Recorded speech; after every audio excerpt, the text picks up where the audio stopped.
Bonjour et bienvenue à notre émission Lire des livres, l'émission qui vous permet de découvrir un auteur et son livre, un livre qui vous veut du bien.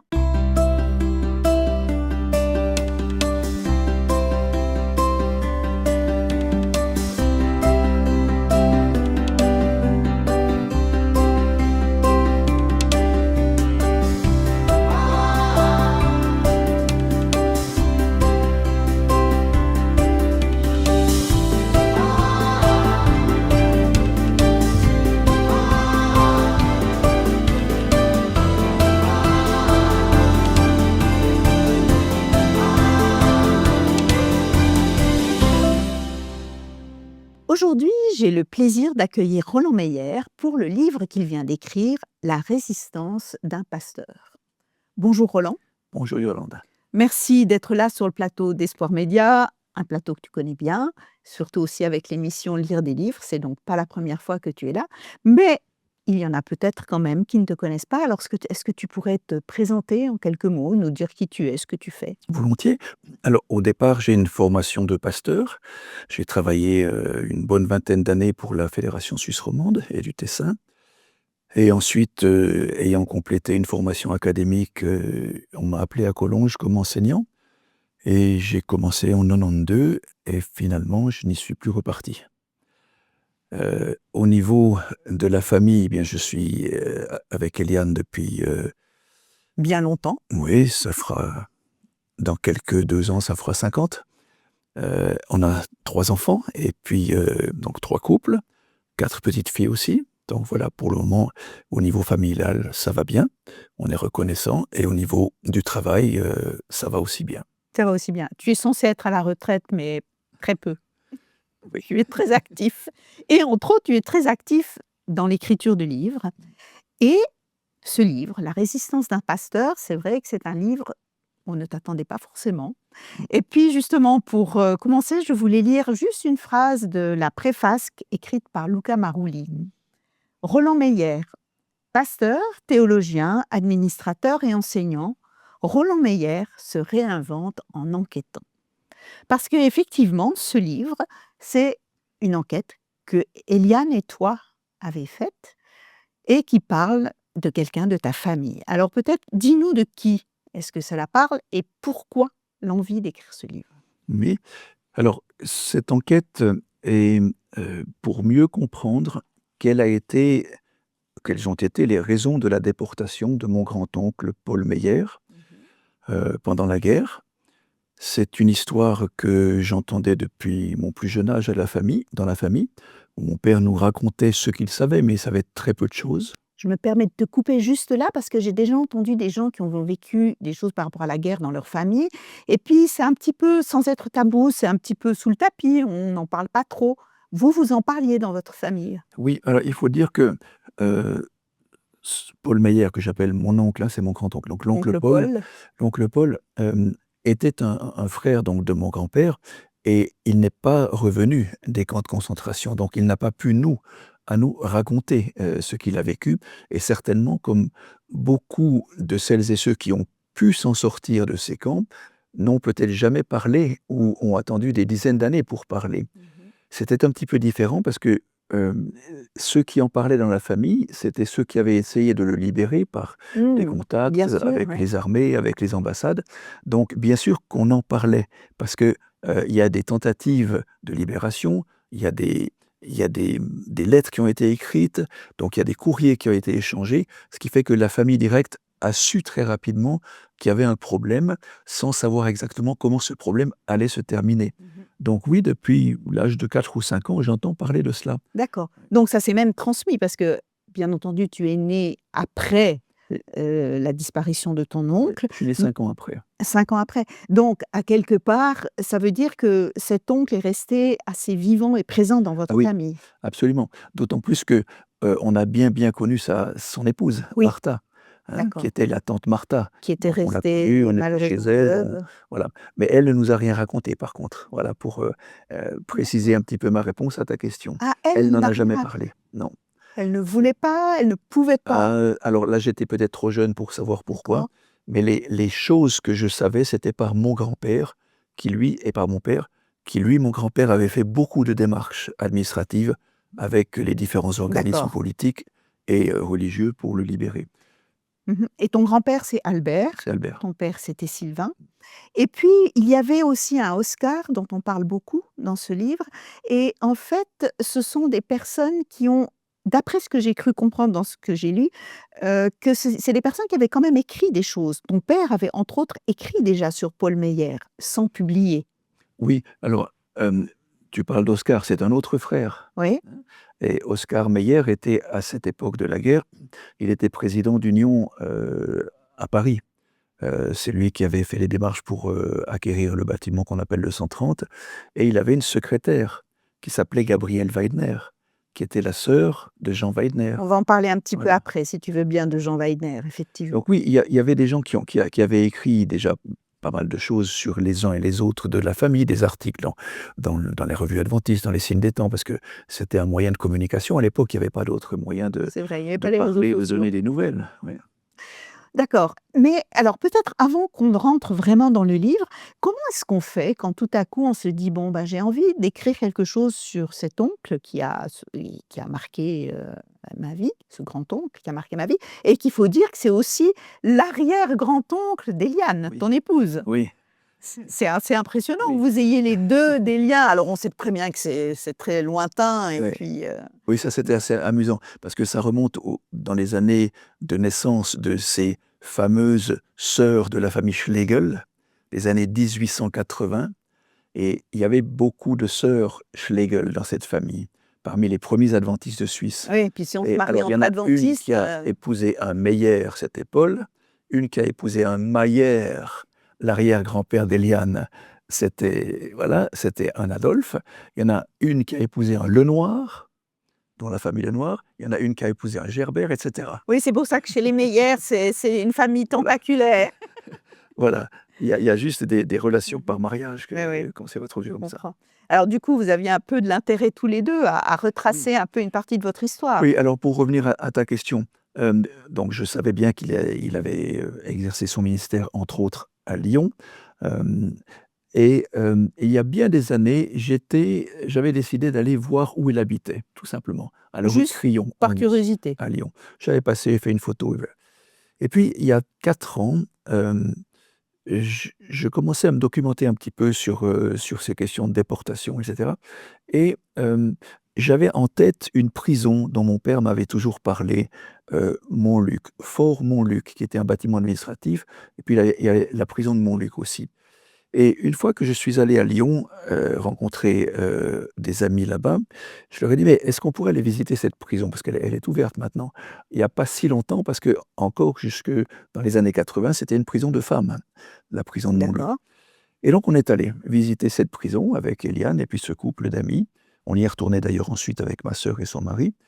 Et là, il y avait des formulaires, au desk d'entrée pour celles et ceux qui voulaient, éventuellement savoir quelque chose sur un personnage de leur famille qui avait passé par là. Ah J'ai d'accord. rempli ce formulaire et puis je l'ai donné à l'entrée. Des gens charmants comme dans tous les lieux où on a pu passer, prison et camps de concentration, des gens OK. vraiment fabuleux. Et j'ai déposé ce document avec ce que je savais, c'est-à-dire très peu de choses, hein, parce que mon père n'avait aucun document. Il me racontait une histoire qui était Mmh. juste, mais sans vérifier. D'accord. Et donc, ils m'ont dit: «Ça prendra 3 mois pour avoir une réponse». Et j'ai attendu. Moi, je me suis dit: «Ouais, 3 mois, ça peut être jamais». Oui, 3 exactement. mois pile, je reçois OK. une réponse en disant: «Désolé, nous n'avons pas de traces à la prison de Montluc, mais nous avons trouvé un document, aux armées françaises Ah, ça veut dans dire qu'ils les». avaient fait plus de Voilà, des recherches ils sont allés ils sont chercher allés chercher plus loin, et en j'ai fait. obtenu le premier document. Je me suis dit: «Si j'ai un document, je dois tous les trouver» et c'est comme ça que nous avons commencé il y a 4 ans. D'accord et ça vous a pris 4 ans d'enquête? C'est même pas Oui, très, très long alors parce que dans le livre, c'est impressionnant. Tu mets beaucoup il y a beaucoup de photos, il y a beaucoup d'extraits de lettres et tout. J'ai été impressionnée de tout ce qui a pu être retrouvé. oui, heu, je dirais une fois qu'on commence à avoir un document et que les centres de recherche qui vous envoient ces documents vous disent: «Peut-être que là, Oui, vous ça pouvez trouver autre ricoche. chose», parce qu'eux savent, hein. Alors, j'ai consulté effectivement une douzaine de centres de recherche, des archives, des ambassades mais le centre qui a regroupé la majorité des documents des prisonniers pendant cette période, c'est Arolsen, au centre de l'Allemagne, une petite ville. Et là, ils ont jusqu'à 50 millions de documents répertoriés. Informatisé, j'espère? Ah oui, oui. Alors, D'accord. par exemple, ben voilà, je leur ai écrit et ils m'ont gentiment répondu. Là, il nous faudra peut-être 1 à 2 mois pour vous donner les documents. Et tout à coup, il y a une information qui vient avec un email et quantité de documents attestant de quantité Ah d'événements, oui, c'est impressionnant. de numéros de déportation, d'attestations de décès qui me sont venus par ce centre d'Arolsen. Et à partir de là, j'ai continué, on a continué avec Eliane. Puis on s'est dit, si on en a ici, on en aura ailleurs aussi. On a consulté les archives fédérales, suisses aussi. On s'est déplacé à Berne, même s'ils nous avaient déjà envoyé des documents en abondance, des centaines de lettres que mon grand-père avait eu comme échange avec les autorités. Et à Berne, finalement, on a reçu donc à la maison des quantités de documents et on est allé pour rechercher d'autres documents. Et on a passé plusieurs heures d'une journée à fouiller et on avait notre classeur de la famille en nous disant: «Vous pouvez vous documenter, photographier, photocopier, tout ce que vous voulez». C'est Et tous les impressionnant. documents qu'on a eus de France, d'Allemagne et de Suisse, Mmh. tout cela est gratuit. Ouais, et c'est vraiment impressionnant qu'on puisse retrouver autant de documents pour quelque chose qui s'est passé il y a 80 ans. Et puis, Paul Meyer n'était pas une personnalité ultra connue. Non. Donc voilà, mais j'ai vraiment été ouais, vraiment impressionnée, c'est le mot, de tout ce que vous avez pu Ah ouais, retrouver. j'ai même, reçu la lettre du docteur Opolczynski, qui était le médecin aussi prisonnier du camp de Mmh. concentration de Dachau, Qui au s'est sud de occupé. l'Allemagne, qui a soigné Paul Meyer quand il est arrivé le 22 décembre de Neuengamme du Nord. Mmh. Là, il était déjà malade, il l'a soigné jusqu'à la mort. Et là, tu as la lettre de Là, j'ai la lettre, ouais, ouais, j'ai ouais, la lettre, impressionnant. ouais, dactylographiée et cetera et ce médecin nous dit même dans cette lettre que c'est lui qui, après la mort constatée de Paul, l'a conduit au four crématoire pour brûler le corps. Donc on a vraiment une documentation du Impressionnant. début à la fin. Mais ceci est dû au fait que les archives se sont ouvertes il y a une quinzaine d'années. Mmh. Avant, tu aurais pas pu Ah avoir non, accès à tout impossible. ça? Mon D'accord, père n'aurait jamais pu avoir accès à tout ça. OK. Bon, bah, écoute, Maintenant, c'est libre d'accès. Il faut simplement savoir où aller pour oui, chercher. c'est ça, et il faut être patient, il faut être d'accord de passer Voilà. 4 ans, à chercher, à être une petite fourmi Par exemple, qui va les armées chercher françaises partout. m'ont dit: «Mais on sait que quelque part, il a été décoré de la Légion, de la médaille de la Résistance, et vous pouvez trouver ça dans le journal officiel du 27 mars 1947». Alors clic sur Ouais, internet cherche, moi, et on trouve internet le aide journal beaucoup, hein. et des centaines de pages.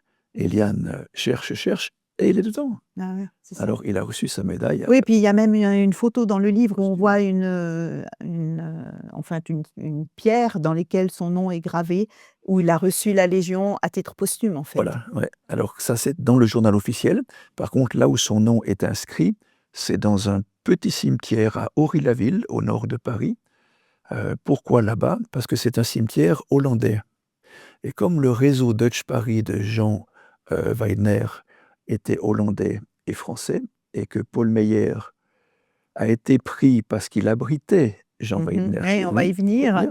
Donc finalement, son nom est parmi les Français, les Suisses Qui les ont Suisses collaboré avec qui les ont collaboré Hollandais, en avec les fait. Hollandais et son nom est gravé là. Mais on a mis des années pour trouver ça. Ouais, ouais, c'est vraiment impressionnant ce Et travail par de contre sur fourmi. internet, on le trouvait, mais je ne voulais pas avoir une photo d'internet. Non, tu voulais l'avoir ta photo Ah, et elle y est. mais 7 000 kilomètres, c'est pas pour rien, hein. 7 000 kilomètres pour faire, toutes ces recherches. Maintenant qu'on a un petit peu le contexte dans lequel vous avez travaillé, Eliane et toi, venons-en au fond du livre, en fait, à ce Paul Meyer. Si on reprend le début, bon, bah, voilà, Paul Meyer est un passeur suisse, mais qui travaillait à Lyon dans les années de la guerre et qui a eu quand même une vie pas forcément très facile dès le départ parce qu'en 41, lui et Martha ont une fille qui va mourir à 28 ans. Ouais. Oui, Tu peux voilà. Alors Paul a fait ses études, un en 1907 à Gland, ensuite il a travaillé dans quelques églises françaises, puis très rapidement il est parti au Portugal pour une mmh douzaine, 13 ans Il a été président de la mission là-bas aussi. Et puis, en revenant, il a fait un peu d'administration en France Sud, mais il n'aimait pas l'administration. Donc, il a dit, j'aimerais Il avoir aime être des sur le églises. terrain. Voilà. Et il était à Lyon, effectivement, dans ces années de guerre. Et ils avaient une fille qui était née en 1913 et qui était à la Linière en 41. 41 Ouais. qu'elle décède, ouais. Une Myrthe, Myrthe. ouais, qui était une pianiste, Mhm. on pourrait dire une pianiste professionnelle. Et puis, Myrthe allait se faire opérer. Et un soir, avant son opération, elle jouait du piano dans le salon de la Linière. Elle jouait Tristesse de Chopin. Et il y avait son infirmière à côté d'elle. Et au milieu de la pièce, Myrthe s'arrête, elle regarde son infirmière, puis elle dit « Demain, je meurs ». Oui, j'ai trouvé ça incroyable. Voilà. Et ce qui est encore plus incroyable, c'est que son infirmière est après devenue ma mère, qui n'était pas encore mariée. Je On me savait dis, pas c'est qu'elle allait- incroyable, Voilà. le Ça, destin, ma mère me l'a quelquefois. toujours raconté. Depuis tout petit, j'ai su cela. Et voilà. Et mon père l'a écrit dans ses mémoires qu'il a écrit aussi pour nous. Donc voilà, il a perdu sa fille de 28 ans à l'âge en 41. Et lui était donc avec Martha, pasteur à Lyon. Et à cette époque-là, Jean Weidner lançait son grand réseau de... Voilà, alors est-ce que tu peux nous dire un petit peu plus sur Jean Weidner? Parce que Jean Weidner, quand on est un petit peu à Collonges, on sait un petit peu, mais sinon, peut-être qu'on ne connaît pas. Alors dis-nous qui il était et ce qu'il faisait. La famille Weidner, le père de Jean Weidner, était professeur de grec et de latin à Collonges. Ok. C'était des Hollandais venus à Collonges. Et donc, ils habitaient la région. Et Jean était un ami de mon père, en fait. Ok, ils étaient un peu de la même génération. Tout à fait. D'ailleurs, j'ai fait mon bac avec ses neveux et nièces de Jean Weidner, donc c'était les mêmes générations. Et là, pendant cette guerre, Jean Weidner a voulu mettre en place quelque chose pour deux raisons. D'une part, pour sauver un maximum de gens qui étaient persécutés, c'est-à-dire des juifs, des tziganes, des étrangers de tout Des genre. handicapés, Voilà. enfin, voilà, des Ouais. gens, ouais. Et en même temps, de sauver un maximum de pilotes de chasse des armées alliées tombées en France occupée. Donc c'était en fait les deux grands axes de son travail dans ce réseau Dutch Paris. Paris. Et le centre était un peu à Collonges, ce centre, alors, ou bien non? Le centre était à Collonges, à Lyon et à Paris. Ah, Collonges, Lyon et Paris. Ben oui, parce qu'il avait des commerces pour un petit peu tromper l'ennemi, quelque part. Hein. Voilà. Et il était souvent à Lyon, parce que Lyon, il y a une gare, Paris, il y a une gare, etc. Tandis que Collonges, c'est plutôt le lieu de passage. Et la Suisse, c'est pas loin. C'était un montagnard hors pair, un alpiniste aussi, Jean Weidner. Donc le passage depuis le Salève jusqu'à la frontière suisse, c'était relativement possible. Et là, beaucoup d'étudiants à l'époque, y compris mon oncle Raymond et mon père aussi, ont fait passer des familles juives par ces postes de Collonges, de Bosset, juste en dessous du campus. Les Urchers, je crois aussi. Les Urchers ont beaucoup travaillé là-dessus aussi. Ouais. Mais en fait, quand les gens travaillaient, personne ne savait qu'ils étaient dans le réseau. Oui, ben, j'imagine, c'est le but. Voilà. Donc si on revient à Lyon, en tant que pasteur, sa femme était infirmière, mais elle faisait beaucoup de couture aussi. La femme de Jean Weidner. De Paul. Ah, de Paul, pardon. Oui. Était à Lyon. C'est Martha. Oui, Paul et Martha. Et quand Jean Weidner venait à Lyon, il dormait chez Paul. Et progressivement, Klaus Barbie, le chef de la Gestapo de la région lyonnaise, l'a su. Parce que Jean Weidner était l'un des personnages recherchés en France. On savait qu'il avait monté un réseau, on avait déjà su les résultats, donc il fallait tuer Weidner. Donc il se réfugiait chez Paul Meyer.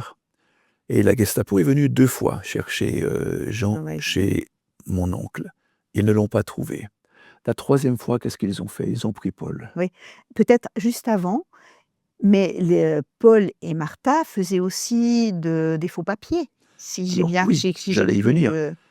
Bien sûr que quand on lit les archives sur Jean Weidner, on voit qu'il a eu plusieurs passeports, qu'il a eu plusieurs cartes d'identité, qu'il a eu des vêtements différents, etc. Alors, Paul et Martha aidaient à cela aussi, ou pour faire échapper des gens persécutés. Donc, ils les aidaient par tous les moyens possibles, y compris en fabriquant quelque chose qui pouvait les aider, c'est-à-dire des faux de papier, de quelque chose. Mais lorsque, pour la 3e fois, les hommes de Klaus Barbie sont venus à la rue Crillon, 11, au 6e étage. Ils n'ont pas trouvé Weidner. Et ils ont dit à Paul, on a besoin de vous prendre un quart d'heure. Juste quelques questions. Et il n'est plus jamais Il n'est revenu. plus jamais rentré. Ça Il est fait... jamais rentré. Donc ça veut dire qu'à partir de là, tout a été déclenché, y compris par Martha, son épouse, dès le lendemain. On a une lettre qui date du lendemain déjà, pour demander ce qu'il en est, où est-ce qu'il est. Bah oui, on dit, on vous le prend juste un quart d'heure, et puis il ne revient pas, surtout en période de guerre, on a de quoi être méfiant. Mais Et ça, c'était le 27 mars 1944. voilà. Mais tout va un peu se compliquer avec l'arrestation de cette Suzy Cray. Si tu peux nous en dire un peu plus, et c'est en fait l'image de la couverture, Oui. hein, et pour moi, elle est dramatique, Oui. cette image, parce que j'aimerais juste que tu nous racontes ce qui se passe là, parce que j'ai beau à chaque fois, tu me l'avais déjà raconté à l'époque, je l'ai relu là-dedans, et ça m'émeut à chaque fois, tellement je trouve toutefois injuste la vie. Alors, cette histoire, je l'ai su de mon père, mais mon père ne savait pas tout. Ah, ouais. Parce que, en lisant le livre d'Herbert Ford, Le Passeur, publié dans les années 70, si on lit attentivement les petites annotations du début, c'est bien marqué « les noms et les lieux ont été changés ». Parce que les personnages sont encore Ils vivants. sont encore vivants, ouais. Donc, dans Le Passeur, cette question de Suzy Cray, dont on change le nom, a eu lieu à Lyon. Mais pas du tout. Elle a lieu à Paris. Donc, c'est en fouillant les archives que j'ai pu retrouver où elle a eu lieu. Il y a dans ce document une photo d'une brasserie qui s'appelle l'Arc-en-Ciel. Qui existe toujours, d'après la photo que tu as montrée. Alors, dès qu'on a trouvé avec Eliane que c'était l'Arc-en-Ciel, entre la rue des Fêtes et puis une autre rue, c'est un peu un angle comme ça, vers la place des Fêtes à Paris, on a pris la voiture et puis on est allé voir la brasserie l'Arc-en-Ciel. Et là, on s'est assis parce que dans la brasserie, Suzy Cray, qui était une collaboratrice de Jean Weidner, c'était pas une secrétaire, mais une collaboratrice, avait une mission bien spéciale. Elle devait descendre dans le sud pour approvisionner des pilotes tombés. Et elle passe chez des amis qui lui donnent une grosse valise. Elle a dit, je ne veux pas la prendre. Et elle ne veut pas la prendre. Et ça, j'ai trouvé ça terrible. Elle la prend de force. Elle s'assied dans la brasserie l'Arc-en-Ciel avec sa valise. Et elle attend son ami qui doit venir pour l'escorter. Ouais. Qui va sortir du... Et donc, au lieu de voir l'arrivée de son ami, elle voit la police secrète arriver, qui la fait sortir.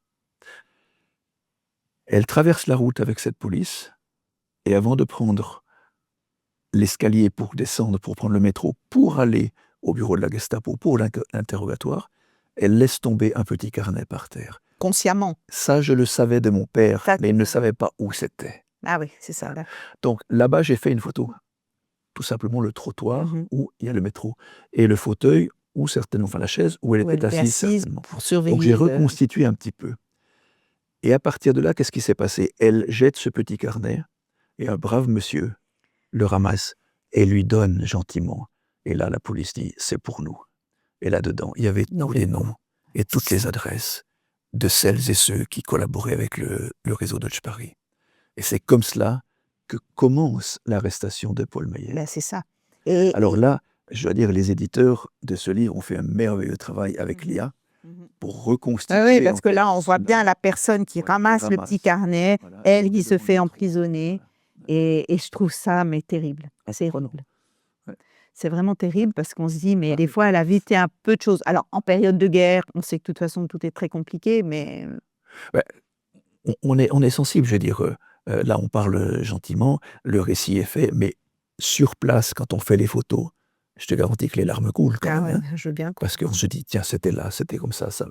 Voilà. Et si ça n'avait pas été comme ça, il aurait été sauvé. Et puis, alors, loin de moi de porter un jugement, mais elle va craquer sous la torture. Ah oui. Et ça, on peut pas...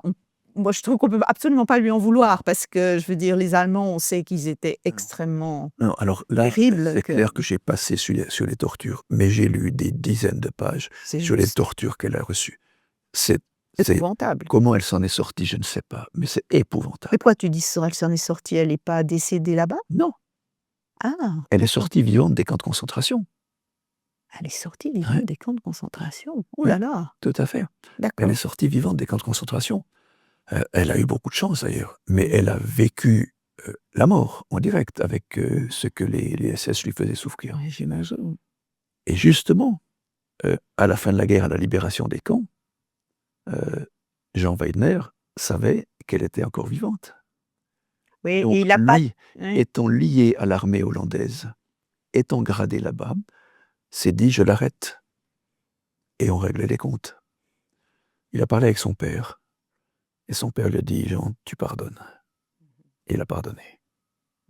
Il a dit: «On va pas lui faire un monument. oui, c'est On va lui j'ai donner un pris petit le note certificat. là-dessus et puis il n'a pas voulu qu'elle Non, soit, non, on ne dit rien, nommée, mais on ne lui fait pas de reproches».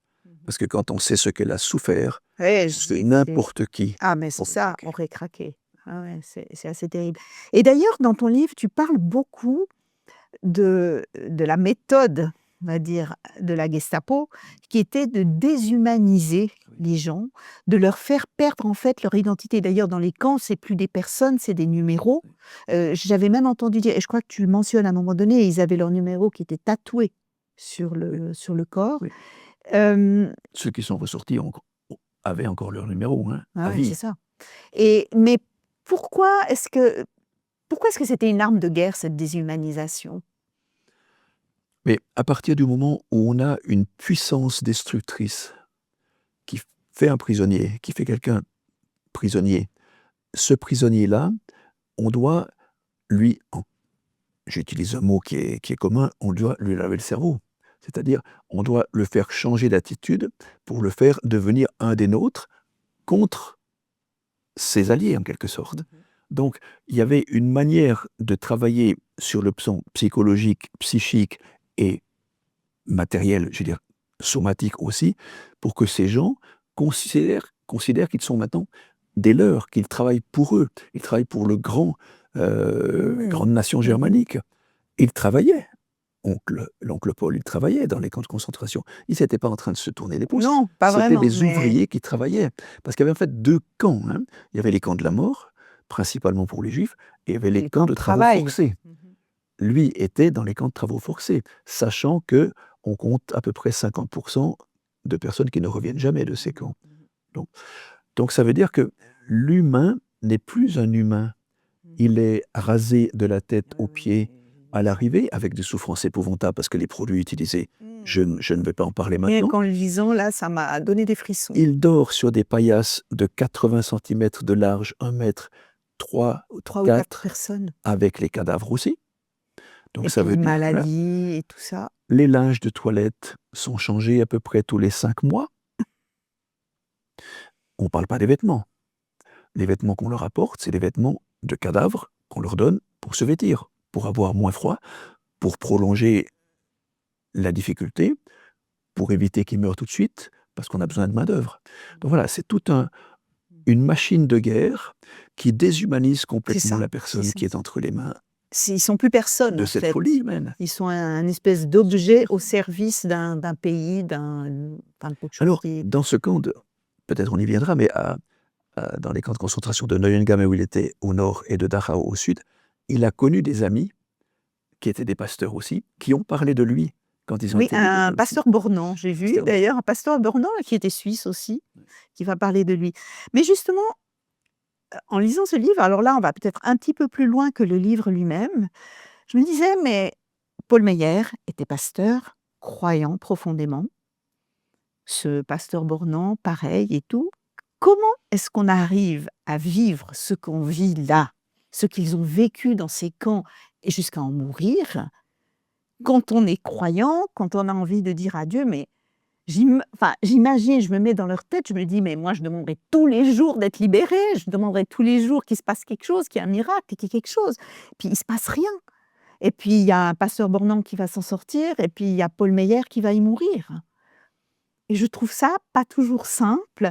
Mais avant que tu me répondes à ça, j'aimerais juste lire 2 passages justement, qui font un petit peu, référence à ça, à la page 98, hem, d'un petit message qu'il put me faire parvenir en sous-main. Il me dit que c'était effrayant, que néanmoins, il avait pu avoir de véritables études bibliques avec ses compagnons d'infortune. Et l'autre, à la page 122, Une petite phrase néanmoins confiée par Martha Meyer au pasteur Jules César Guenin, qu'il a rapportée dans son article nécrologique, témoigne de son courage. Si Dieu a permis son arrestation, c'est que Paul avait certainement une mission à remplir parmi les prisonniers politiques. Alors, écrit comme ça, oui, mais pour ceux qui l'ont vécu, c'est pas simple, je trouve, que de mettre Dieu là au milieu. Je laisse à Martha Meyer son analyse. Ouais. Ça ne veut pas dire que je la partage. D'accord. Parce que moi, je trouve quand même que c'est un peu violent comme ça, comme phrase. Tout à fait. Tout à fait. J'ai tenu à la mettre parce que Elle a été c'était mari et dite et femme. Hein. puis voilà. Alors, c'est vrai que on a su, par différents témoignages, y compris par le pasteur Bournon, dont la femme était adventiste d'ailleurs, C'est bien ce qui m'a semblé, je me suis dit. on a su on a connu. que ces déportations se passent dans des wagons à bestiaux, hein, Oui. dans des wagons 1 bestiaux. mètre carré, enfin non, une page à 4 par Ils ont une page à personne. 4 par personne. Ils sont entre 100 et 120 dans le wagon. Bien sûr, il y a pas d'air, il y a juste les petits soupirails à tour de rôle, ils y vont. Incroyable. Pour les besoins, je laisse imaginer. Les morts, on marche dessus, quoi, parce qu'ils meurent les uns après les autres. Et on a interdiction de les décharger. Ils doivent rester jusqu'à l'arrivée du convoi. Donc ça veut dire, oui, des situations épouvantables. Et là, Paul trouve à dire, il a pu témoigner encore et donner des études bibliques. Ça, on le sait aussi par des 3 lettres qui sont venues à mon grand-père via Oscar Mayer, qui visitait les prisons où il était à Paris, la prison de Fresnes en particulier, mais on n'a plus retrouvé ces lettres. Donc on le sait oralement aussi. Donc oui, ça veut dire que c'était un homme qui avait une conviction absolue. Dans les messages de ses collègues que j'ai relus, bien sûr, avec attention dans les livres qui ont été publiés l'année passée aussi, pratiquement en même temps que celui-là, et juste avant que je publie celui-là, ils attestaient de son courage, de sa bravoure et de son empathie pour les gens qui souffraient. Autrement dit, quelqu'un qui souffrait le martyre, mais qui était Mais toujours qui est prêt quand à même aider. empathique pour ceux qui souffrent Voilà. à côté de lui. Voilà. Ouais. Donc voilà, je reconnais, j'admire cette position. Moi, je ne sais pas comment j'aurais réagi. Ouais, on ne sait pas. Enfin, Et je crois Et je pense qu'on peut jamais qu'on le ne dire, peut jamais le jamais dire. savoir non Mhm. plus. Non. Ouais. En tout cas, c'est interpellant Ah oui, par rapport à quand on est croyant. voilà. Finalement, quand on n'est pas croyant, on se dit voilà, je me suis fait prendre et tout. Mais quand on est croyant, puis qu'on avait cette envie d'aider, parce que je veux dire, quand il était à Lyon, avec Jean Weiner, ils avaient envie de sauver des gens, ils avaient envie de faire du bien face à la barbarie. Alors c'est vrai que je prends du recul par rapport à cette idée que Dieu a voulu. Hein. Non, la barbarie a voulu, Oui. et à l'intérieur de De la cette barbarie, barbarie, Dieu a aidé. Dieu a aidé. Voilà, c'est Voilà. comme ça que je Et le peut-être que c'est comme on raconte, hein, que les premiers martyrs chrétiens avaient une force incroyable et qui ne peut venir que d'en haut. Oui, Peut-être que lui l'a reçu aussi et qu'il a été soutenu un peu dans tout ce qu'il a vécu par une force d'en haut. oui. Il n'a pas pu nous le dire, mais voilà, c'est la seule chose qu'on peut penser. Oui. Et puis voilà, et puis toujours se rappeler que Dieu n'est pas encore complètement maître de ce monde. Non, non, quand on a des puissances aussi barbares que celles développées par les armées hitlériennes, Dieu, on peut lui demander de nous aider à survivre À ou survivre. à mourir croyant pour espérer une résurrection. Mmh. Mais Dieu n'est pas dans la guerre. Non, clairement pas, Non. clairement pas. Le temps arrive à sa fin et vraiment c'est un livre qui m'a beaucoup touchée.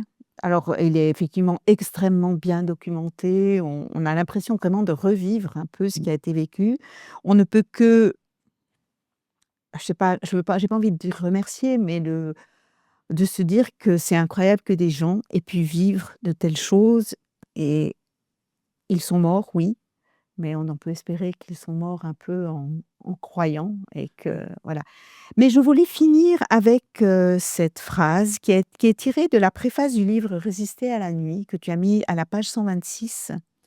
Ce sont l'attachement à des valeurs essentielles, le dévouement, le respect de la dignité humaine qui permettent à des individus de se dépasser et de réaliser l'impossible, et ce, dans l'anonymat. Alors c'est vrai qu'aujourd'hui, Paul Meyer n'est plus forcément un anonyme, grâce à toi et grâce à Eliane. Mais c'est vrai qu'il y a eu comme ça des milliers de gens qui ont Des millions. et des millions, ouais. qui ont voulu faire du bien au milieu de cette époque qui était... Alors, on dit qu'aujourd'hui, c'est terrible, mais je pense que la période de la guerre, c'était encore plus terrible. Et qu'il y a eu des gens qui ont été des petites lumières, là où ils ont été. Et franchement, ben, merci à eux. Mais voilà, merci à toi de nous avoir permis de connaître un peu ce Paul Meyer, qu'il sorte un peu de cet anonymat et de se dire qu'il y en a certainement eu beaucoup d'autres qui ont pu vivre ça. Et d'ailleurs, Jean Weiner est considéré comme injuste. Hein. Oui, oui. C'est un gros travail des autorités juives pour mettre en route le processus de justifier quelqu'un. En fait, Ouais. Parce que, redis-nous, Jean Weiner est décédé en quelle année? Il a Jean survécu. Weiner est décédé aux États-Unis. Quelle année c'était? 94, je crois. Ah oui, voilà. 92 ou 94, il me semble. Mon père l'a revu encore aux États-Unis dans les années 85, par là. D'accord. Ouais. Il était parti là-bas, il a refait sa vie là-bas, recréé un commerce. Par contre, sa sœur est décédée dans un camp, elle. Hein, Alors, Gabrielle Weiner est décédée dans un camp de concentration. Voilà. Ouais. C'est les Elle injustices n'est de la jamais vie. revenue non plus. C'est ça. Elle a été prise un samedi matin pendant l'école Oui, du soir. pendant le culte, j'ai entendu par rapport à l'école du Solar. Ouais. Quelle époque terrible. Mais en tout cas, merci de nous l'avoir fait revivre et puis vraiment de nous montrer qu'il y a eu des belles personnes qui ont voulu faire du bien au milieu de tout ce qui était moche. Alors voilà, merci Roland d'être venu, merci d'avoir écrit ce livre, merci à Eliane aussi qui t'a accompagné pour la réalisation de ce livre. Et merci à vous tous qui nous suivez sur la chaîne YouTube d'Espoir Média ou sur Adventplay. Si cette émission vous a plu, n'hésitez pas à la liker et à la partager autour de vous. Et moi, je vous donne rendez-vous bientôt pour une nouvelle émission Lire des livres sur Espoir Média.